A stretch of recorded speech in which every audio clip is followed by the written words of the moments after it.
شروع اللہ کا نام لے کر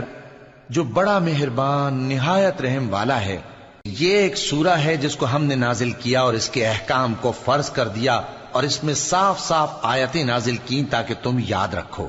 بدکاری کرنے والی عورت اور بدکاری کرنے والا مرد جب ان کی بدکاری ثابت ہو جائے تو دونوں میں سے ہر ایک کو 100 درے مارو،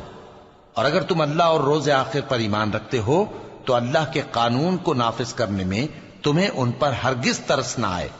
اور چاہیے کہ ان کی سزا کے وقت مسلمانوں کی ایک جماعت بھی موجود ہو۔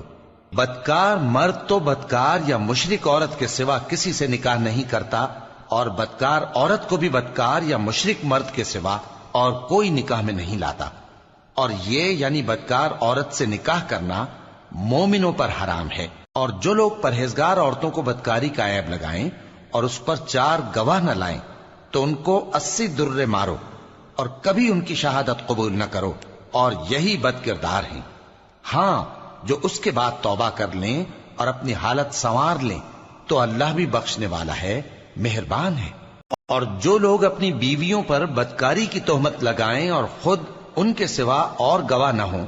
تو ہر ایک کی شہادت یہ ہے کہ پہلے تو 4 بار اللہ کی قسم کھائے کہ بے شک وہ سچا ہے، اور 5ویں بار یہ کہے کہ اگر وہ جھوٹا ہو تو اس پر اللہ کی لعنت۔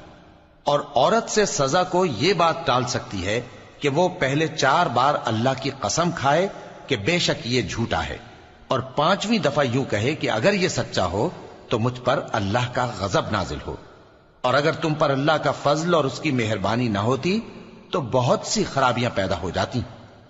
اور یہ کہ اللہ توبہ قبول کرنے والا ہے، حکیم ہے۔ جن لوگوں نے یہ بہتان باندھا ہے وہ تمہیں میں سے ایک جماعت ہے، اس کو اپنے حق میں برا نہ سمجھنا، بلکہ وہ تمہارے لیے اچھا ہے۔ ان میں سے جس شخص نے گناہ کا جتنا حصہ لیا اس کے لیے اتنا وبال ہے،